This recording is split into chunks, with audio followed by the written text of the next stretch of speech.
안녕하세요. 파워포인트 성경 공부 시간입니다. 지난 시간에는 우리가 세상을 살아가면서 어떻게 인생을 성공적으로 살아갈 수 있느냐, 그래서 성공적인 인생을 살아가는 데는 반드시 두 가지 원인이 작용하고 있다. 첫째는 하나님이 도우셔야 되고, 두 번째는 내가 성실하게 살아야 된다. 인생을 살아가는 데 있어서 파트너가 필요한데 파트너 없이 혼자서는 할 수가 없다. 그런데 가장 중요한 파트너는 바로 하나님이다. 하나님 돕지 않으면 안 된다. 그리고 우리는 하나님이 일하실 수 있는 성실하고 진실한 파트너가 돼야 된다. 네, 이 부분을 우리가 살펴봤습니다. 자, 이 시간에는 이제 마지막 부분의 주제였던 창조론자들의 인생의 목표는 뭐가 돼야 되느냐 하는 부분을 우리가 다뤄보도록 하겠습니다. 자, 진화론과 창조론자들의 인생의 목적은 서로 다릅니다. 네, 진화론자들과 창조론자들의 인생관은 서로 다르죠. 뭐가 다를 것 같습니까? 진화론자들은 자기를 위한 인생을 삽니다. 그래서 인생의 목적이 항상 자기 부귀영화죠. 자기 쾌락입니다. 그런데 창조론자들은 하나님의 자녀입니다. 그러다 보니까 진화론자들은 자기 자신을 위해서 산다면 창조론자들은 하나님의 영광을 위해서 산다. 하나님의 영광을 위해서 산다 하는 이런 목적을 갖게 됩니다. 근데 사실을 알고 보면은 하나님의 영광을 위해서 산다고 할 때 사실 이것은 나를 위한 것입니다. 왜? 아버지께서 나를 위해서 일하시고 계시기 때문에 그런 것이죠. 자, 진화론자들은 목적이 뭐냐? 자기 영광을 위해 살고, 창조론자들은 하나님의 영광을 나타내기 위해서 사는 것이다. 우리가 이걸 기억하셔야 됩니다. 그리고 우리가 여기서 오해하지 말아야 될 거는 하나님의 영광을 위해서 산다면 내 인생을 희생해야 되고 손해보는 거 아니냐 이렇게 생각할 수 있지만 그렇지 않다는 겁니다. 왜냐하면은 부모가 결국 자식을 위해서 사는 것과 똑같은 것이죠. 그래서 우리가 정말 하나님의 영광을 나타내기 위해서 살기 시작하면 그게 누구를 위한 거냐면 하나님이 기뻐하시지만 그게 나를 위한 인생이 된다 하는 것을 우리가 기억을 해야 됩니다. 고린도전서 10장 31절에서 사도 바울은 정말 자기 인생의 목적을 소개를 합니다.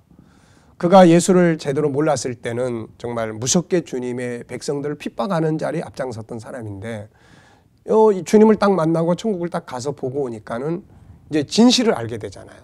뭐가 실상인지를 알게 됩니다. 그래서 이때부터는 먹든지 마시든지 뭘 하든지 하나님의 영광을 위해서 산다. 이런 목적을 가지고 살게 변화가 된 거죠. 그래서 고린도전서 10장 31절에서 그는 그런즉 너희가 먹든지 마시든지 무엇을 하든지 다 하나님의 영광을 위해서 하라. 이렇게 말합니다. 다시 한번 오해 없이 참고하십시오. 우리는 이렇게 살면 나 손해보는 거 아니야? 이러지만 이거 아니라는 겁니다. 한번 살아보십시오. 그것이 바로 나를 안전하게, 나를 행복하게 만들어주는 삶이라는 것을 우리는 알게 됩니다.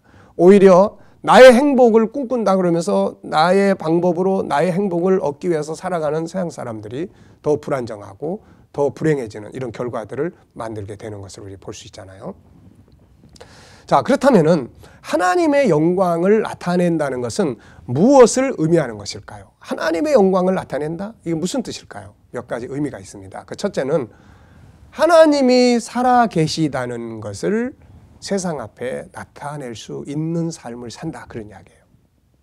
네, 다시 한번 기억하시면 하나님이 살아 계시다는 것을 나타내는 삶을 살아드리는 것입니다. 네, 하나님은 살아계신 분이잖아요. 그분은 보이지 않지만은 그분은 살아계십니다. 그런데 이분이 살아계시다는 것을 세상 앞에 알려줘야 세상이 돌아와서 구원받을 거 아닙니까? 그래서 이사야 43장 10절에는 여호와 증인들이 많이 사용하는 이야기죠. 너희는 나의 증인이다. 너희는 나의 증인이다. 이렇게 말씀합니다. 사도행전 1장 8절에서 주님은 우리에게 너희는 예루살렘으로부터 시작해서 유다 사마리아 땅끝까지 이르러서 내 증인이 되라. 이렇게 말씀합니다. 증인이라는 것은 사실을 이야기해 주는 거죠. 하나님이 살아계시지 않습니까? 그거 다 믿으시죠? 기독교의 본질인 그 뼈대 하나님이 살아계시고 주님이 살아계시는 거예요. 만약에 하나님이 살아계심, 주님의 살아계심을 믿지 못한다면 이거는 허물어지는 겁니다. 기독교의 신앙의 뼈대는 우리가 믿는 대상이 역사 속의 대상들이 아니라 인물들이 아니라 지금도 살아 계시다는 것이죠. 그렇기 때문에 그 살아계심 앞에 우리는 감사하고 살아계심 앞에 우리가 낙심하지 않고 다시 일어설 수 있고 그런 거 아닙니까? 루터가 그 종교 개혁을 할 때 있었던 이야기입니다. 그 엄청난 그 교황청을 참 대적해 나갈 때 루터가 얼마나 힘들었겠어요. 그때 루터가 지치고 좌절하고 있을 때 그 부인이 이렇게 이야기했다고 그러지 않습니까? 지쳐있는 그의 앞에 그는 소복을 입고 나와가지고 울었다고 합니다. 그래서 루터가 놀래가지고 아니 아침부터 누가 죽었길래 이렇게 우느냐 그랬더니 이 루터의 부인이 하나님이 돌아가셨다 그렇게 이야기했다고 합니다. 그게 무슨 망령된 말이냐 그랬더니 이 부인이 하는 말이 하나님이 살아계시다면 당신이 이렇게 낙심하고 있지 않을 텐데 당신이 절망하고 낙심하는 거 보니까 당신의 하나님은 돌아가신 것 같다. 참 정말 놀라운 지혜입니다. 이때 루터는 크게 깨닫고 다시 일어서서 개혁을 이루어 갔다고 합니다. 여러분 살아계심, 네, 우리가 죽었을 때 슬퍼하잖아요. 그 사람이 살았다 그러면 희망이지 않습니까? 하나님의 살아계심이 기독교의 뿌리예요. 이게 뼈대입니다. 그런데 이걸 어떻게 세상 앞에 보여줄 수 있겠냐는 거예요. 사람들이 안 믿습니다. 하나님 살아계십니다. 그래도 봤냐고 물어대고 세상은 하나님을 경험하지 못하고 있기 때문에 그걸 몰라요. 네. 자, 그러면 우리가 하나님의 영광을 위해서 살아야 되는데 그 첫 번째가 하나님의 살아계심을 세상 앞에 나타내는 것이다. 그럼 어떻게 나타내야 되겠어요? 한번 잘 생각해 보십시오. 그것은 바로 우리 안에 있는 하나님의 형상을 회복해서 살아가는 거예요. 자, 여러분, 우리 안에는 하나님의 형상이 들어있잖아요. 하나님의 형상이 우리 안에 들어있지 않습니까? 그래서 우리가 이것을 육신적으로는 그분을 보여줄 수가 없어요. 그런데 우리 안에 있는 그분은 영이시니까 육신적으로 보여줄 수 없는데 내 안에 있는 내 영혼 속에 있는 그분의 형상 5가지 이것을 우리가 잘 회복해서 살아갈 때 세상이 뭐라고 말하겠습니까? 야, 너는 뭔가 좀 다르다. 너를 보니까 네가 믿는 하나님은 진짜 같다. 이렇게 말할 수 있지 않습니까? 우리는 하나님의 살아계심을 세상 앞에 말로만 자꾸 이야기하려고 하다 보니까 잘 안 믿으려고 하는 것이죠. 이제부터는 전략을 한번 바꿔보십시오. 내 안에 있는 하나님의 형상을 이걸 회복해서 정말 이 형상을 빛이 나도록 이 보석처럼 빛을 발할 수 있도록 그렇게 이렇게 살아갈 수 있는 이런 삶을 만들어 가보십시오.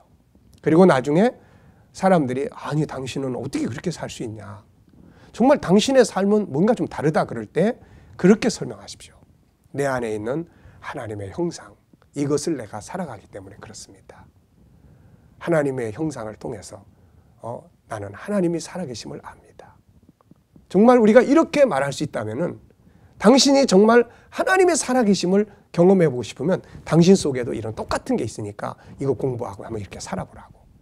그러면 세상은 우리의 모습을 통해서 하나님이 살아계시구나 이것을 알 수 있게 되는 것입니다. 그래서 우리는 가끔가다 엉망진창으로 살아가는 그리스도인들에 대해서 세상이 욕을 많이 할 때가 있습니다. 그리고 그 세상이 욕을 하면서 뭐라 그러냐면은 야, 너 보니까 너네 하나님 없어. 이런 말 덜 하잖아요. 반대로 야, 너를 보니까 너의 하나님은 네가 믿는 하나님은 진짜야. 이렇게 말할 수 있지 않습니까? 예수님께서도 요한복음 13장 35절에서 너희가 서로 사랑하면 이로써 너희가 내 제자인 것을 세상이 알게 될 것이다. 이렇게 말씀한 것을 볼 수가 있습니다. 여러분, 우리 안에 있는 하나님의 형상 5가지 정말 좋은 보물입니다. 저는 참 어떻게 보면은 어렸을 때부터 정말 가난하고 어려운 인생을 살아오면서 인생 철학을 많이 했던 사람 중에 하나입니다. 늘 소외당하고 또 어떻게 보면 요즘 말로 말하면 왕따당하고 세상으로부터 그렇게 소외당하면서 인생 철학을 참 많이 했습니다. 도대체 사람은 뭔가? 세상에 사람은 왜 온 것인가? 뭐 때문에 온 것인가? 이렇게 고생하다 죽으면 끝인가?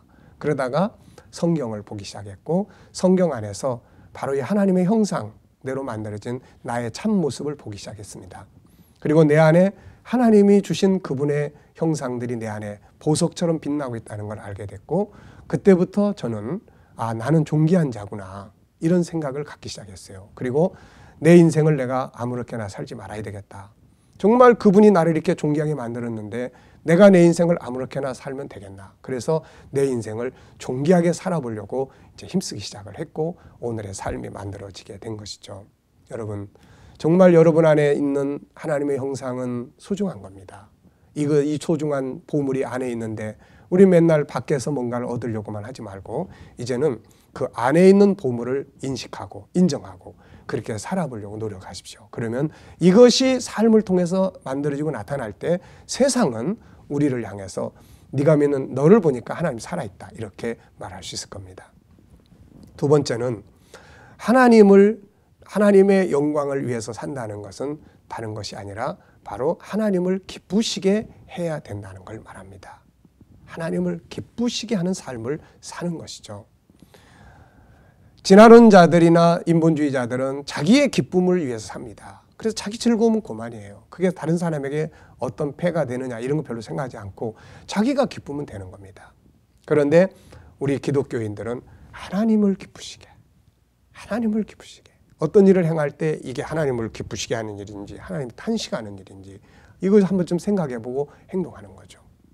요한복음 8장 29절에 보면 주님께서 이렇게 말씀을 하셨습니다. 나를 보내신 이가 나와 함께 계시도다. 함께 하시도다.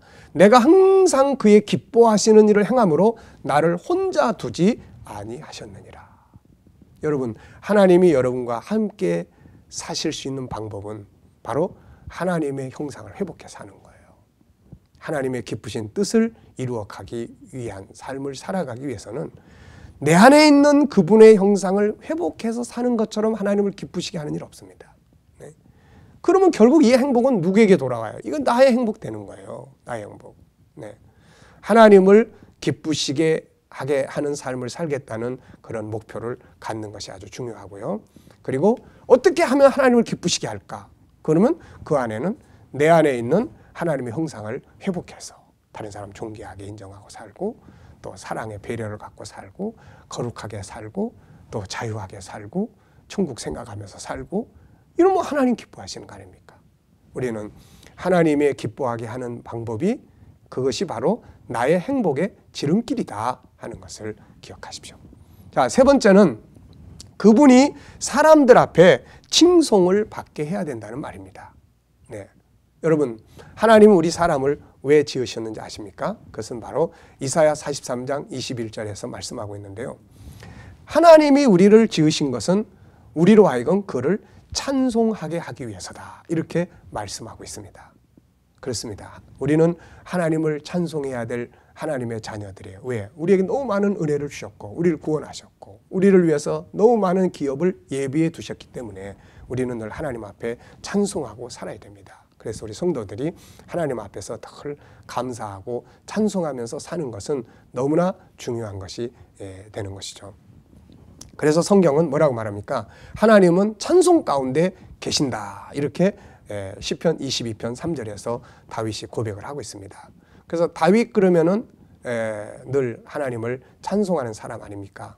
그의 악기를 가지고 늘 그래서 그의 시편이라는 것이 결국 다 그의 찬송입니다. 그의 찬송 가운데 하나님은 강하게 역사하셨고 그리고 정말 다윗이 사울이 귀신이 들려서 고통받을 때 다윗이 찬양하면 그 귀신이 물러가는 이런 역사도 나타난 것을 우리가 볼 수가 있습니다. 우리가 역대하 20장을 보면은 거기서 또 놀라운 장면들을 우리가 만나게 되는데요. 거기에 보면은 주변의 연합군대가 이 유다 왕국을 침략해 왔습니다. 이때 여호사밧은 정말 하나님 앞에 기도하죠. 다른 왕들과 달리 하나님 앞에 엎드려서 백성들 다 모여가지고 언약의 말씀을 굳게 붙들고 오직 우리는 주만 바라보나이다. 그래서 그걸 배경으로 한 찬송도 나와 있지 않습니까? 그렇게 하나님을 기도할 때 하나님께서 선지자를 보내가지고 이 싸움은 너희가 싸우는 거 아니다. 그러면서 작전을 지시하는데 이 전투의 전쟁을 치러야 되는데 여기에 하나님 무슨 작전 명령을 내리냐면은 이 제사장들을 앞에 세우고 이 찬양을 부르라는 겁니다. 찬양을 부르라는 거예요. 그래서 이 전투하는데 제사장들이 앞장서서 찬양대가 앞장서서 하나님을 찬양하는 일을 하기 시작합니다. 그런데 놀라운 것은 이 찬양을 하기 시작할 때부터 하나님이 싸우기 시작합니다. 찬양은 하나님으로 하여금 우리를 대신해서 일하게 하시는 방법이에요. 그래서 결국은 어떻게 됐습니까? 적군들이 다 패배하게 되고 이 여호사밧과 유다 백성들은 그 골짜기에서 그들이 가지고 왔던 모든 전쟁 물자들을 거둬가는데 3일 걸렸어요. 그 전쟁은 저희에게 풍요로움을 가져다 줬습니다. 그래서 그 골짜기를 뭐라고 불렀습니까? 브라가 골짜기다 이렇게 불렀잖아요. 찬송의 골짜기다, 찬양의 골짜기다, 이제 그런 이야기죠. 그래서 찬양은 이렇게 하나님을 기쁘시게 하는 중요한 일입니다. 자, 사도행전 16장 22절로 26절에서도 역시 거기에 뭐가 나타나냐면은 감옥에 갇혀 있던 그런 바울과 실라 이 두 사람이 하나님을 찬송하는 일을 합니다. 큰 매 맞고 시달림 받고 내일이면은 이제 죽을지 모를 그런 위기 상황 속에서 이 사람들이 한 것은 원망하고 탄식하고 두려워 떨고 이거 하는 게 아니라 찬양했어요. 찬양 소리가 울려 퍼지기 시작했습니다. 그 결과 어떻게 돼요? 그 찬양은 감옥을 진동시켰고 이들의 쇠사슬을 풀어줬어요. 그리고 간수를 구원받게 했고 바로 빌립보 교회가 든든하게 서게 되는 밑거름이 됐던 겁니다. 찬송은 이렇게 능력이 있다는 것을 기억하십시오. 찬송은 하나님으로 일하시게 하는 비결이다. 네, 맞습니다. 그래서 우리가 힘들 때, 어려울 때 찬양을 들으세요.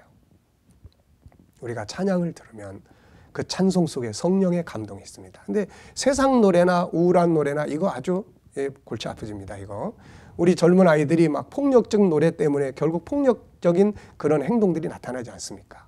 찬양. 그래서 힘들고 어려울 때는 찬양을 부르면 그 찬양은 바로 우리를 이제 우리 가운데서 성령이 일하게 하시는 방법이 되는 거예요. 자, 여기서 이제 중요한 것은 더 중요한 것이 있습니다. 그게 뭐냐면은 정말 중요한 것이 있는데 그게 뭐냐면은 우리가 하나님을 찬양하는 것 필요해요. 그런데 하나님은 이방인들이 우리를 통해서 하나님을 칭송하기를 원하신다는 거죠. 이걸 아셔야 됩니다. 우리의 아름다운 삶을 통해서 이방인들이 하나님을 찬양할 수 있는 이걸 원하신다는 거죠. 왜? 그래야 그들이 하나님께로 돌아와서 구원받을 거 아닙니까? 네. 그런데 어떻습니까? 네. 그래서 마태복음 5장 16절에 보면은 이같이 너희 빛을 사람 앞에 비치게 하여 저희로 너희 착한 행실을 보고 하늘에 계신 너희 아버지께 영광을 돌리게 하라. 하나님을 칭찬하게 하라. 그런 이제 말씀이죠. 그런데 현실은 너무나 안타까운 일들이 많이 벌어지고 있습니다. 네, 저나 여러분 우리 모두가 다 정말 어떻게 보면은 하나님의 뜻대로 살아보려고 하지만 그렇지 못할 때들이 많잖아요. 정말 안타까운 것은 우리들 때문에 하나님이 욕을 먹는다는 거예요. 네, 하나님의 자녀라고 하는 사람들 때문에 하나님의 모욕을 당합니다. 네, 그리고 믿던 사람도 그 더 교회 직분을 맡은 사람들, 이런 사람들, 우리 지도자들 때문에 하나님 떠나버리는 이런 일들이 우리 주변에 참 많습니다. 우리 이거를 마음 아프게 생각하고 이것을 바꿀 수 있도록 우리가 인생의 목표를 가지고 살아야 됩니다. 사도 바울은 로마서 2장 24절에서 이 부분을 탄식하고 있습니다. 그는 이 로마서 2장 24절에서 이렇게 말합니다. 기록된 바와 같이 하나님의 이름이 너희로 인하여 이방인 중에서 모독을 받는도다. 이방인들이 우리를 통해서 이방인들이 하나님이 정말 살아계시구나. 하나님이 참 좋은 분이구나. 지금은 내가 안 믿지만은 어느 땐가는 내가 그분을 믿어야 되겠다라는 생각을 갖게 해야 되는데 우리들의 잘못된 행동, 우리들의 잘못된 모습 때문에 세상 사람들이 하나님이 어디 있냐야. 네 하나님이 있다면 너부터 벌 받을 거다. 막 이런 입장이 돼서는 안 된다는 거죠. 물질 문명이 발전하면서 기독교가 정체성을 잃어버리고 오직 물질, 오직 돈, 세상 사람들이 구하는 것보다 더 그런 부분들에 깊이 빠지다 보니까 세상 사람이 타락하는 만큼 우리들도 탈선의 길을 많이 걷게 되는 거죠. 그래서 많은 사람들이 오늘의 교회를 보고 탄식하고 이단들은 오늘의 교회를 완전히 정죄하면서 이 이단들을 특히 신천지 같은 이단들은 기존 교회가 다 망해서 없어지는 것이 이게 종말이라고 이야기할 정도로 그렇게 비판을 하고 있습니다. 여러분, 그러나 우리 하나님 살아계시고 성령께서 일하시기 때문에 남은 자들, 진실한 자들 많습니다. 그런 교회들도 많고요. 그래서 우리 모두가 다 그런 모습으로 만들어 갈 수 있도록, 그래서 세상이 우리를 칭송할 수 있는, 우리를 통해서 하나님을 칭송할 수 있는 이런 사명감 가지고 우리가 살아야 될 것입니다. 이방인들이 하나님을 모욕하는 이유는 뭐 당연하겠죠. 하나님의 자녀들 속에 뭐가 없어서 그래요? 하나님의 형상이 죽어 있기 때문에. 네, 하나님의 자녀들 속에 있는 하나님의 자녀의 형상이 나타나지 않기 때문에 그런 것입니다. 그래서 우리가 늘 해야 될 중요한 부분은 내 안에 있는 하나님의 형상을 회복하는 것입니다. 5가지 하나님의 형상이 잘 회복만 된다면, 그것이 밖으로 나타나기 시작하면 그건 좋은 거예요. 모든 이들에게 유익을 줄 수 있고 모든 사람들에게 행복을 줄 수 있는 것입니다. 그렇기 때문에 우리 안에 있는 하나님의 형상을 회복하는 것을 신앙의 목표, 기도의 목표, 인생의 목표로 그렇게 만들어 갈 수 있어야 합니다.